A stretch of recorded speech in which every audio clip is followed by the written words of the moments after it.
Alright, Atlas readers, welcome back to another video with me, Bridget, and of course, Mr. Banana. Now, I know Earth Day already passed, but it's still the month of April, and plus, it's always a good time to learn about our environment.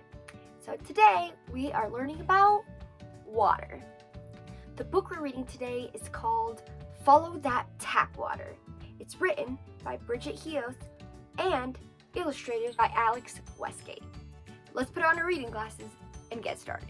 Mr. Banana is ready, and that means I'm ready. Swish! When you help wash the dishes, the dirty dishwater goes down the drain. Have you ever wondered where it goes?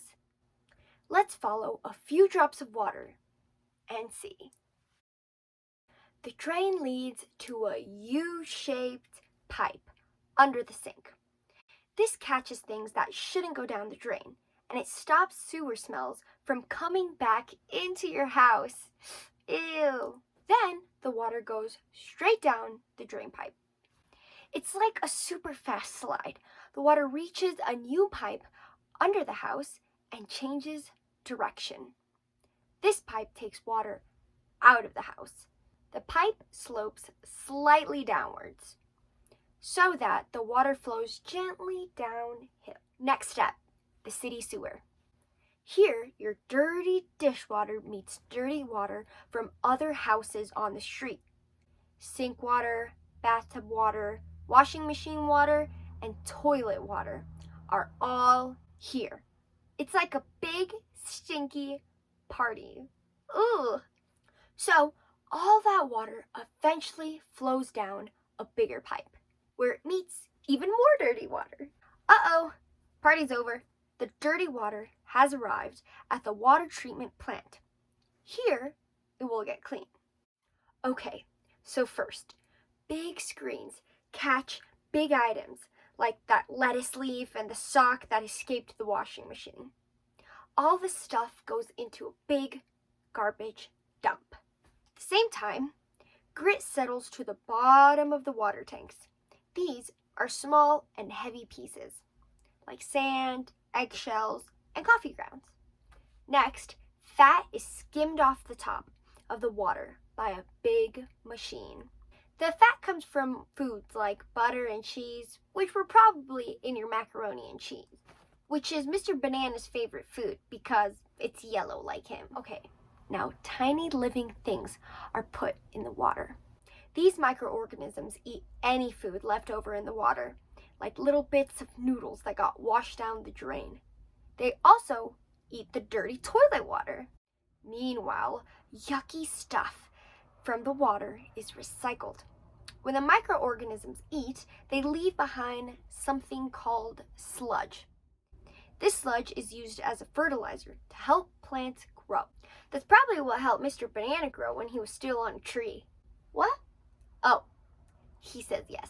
Finally, the workers add special chemicals to disinfect the water to kill any bacteria and other germs left. All clean, the water flows through a pipe into the river. But what if it rains?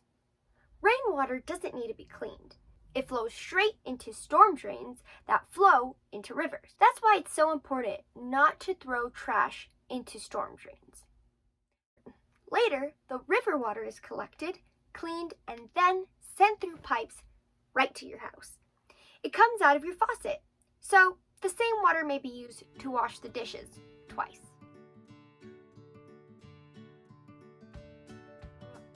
Water is so important for every community in our entire planet. But keep in mind, not everyone can just turn on the faucet like we can. Many children your age around the world have to travel really far for water, and conserving their water becomes very, very important. But just because we have access to water very easily doesn't mean we shouldn't also conserve the water we have. So here are 3 ways to make sure you save more water. Number 1, only turn on the water faucet when you're going to use the water. Turn it off while you're putting soap on your hands and soaping your hands. That way you only use water when you're rinsing it off. Number 2, Try to avoid flushing tissue or toilet paper down the toilet. This makes the water cleaning process a lot easier. Last but not least, number 3. Try taking shorter showers. I know it's so fun to sit under the hot water while putting our shampoo on, but taking shorter showers is the best way to save water. Alright, Atlas readers, your story challenge for the day is to make sure you use one of the ideas Mr. Banana and I just gave you on how to conserve water. And you can share one with somebody else too. Alright, Atlas readers, I hope you enjoyed our second Earth Day video. And remember, it's always a good time to learn about the planet. So, Mr. Banana and I will see you in the next Read Aloud. Bye!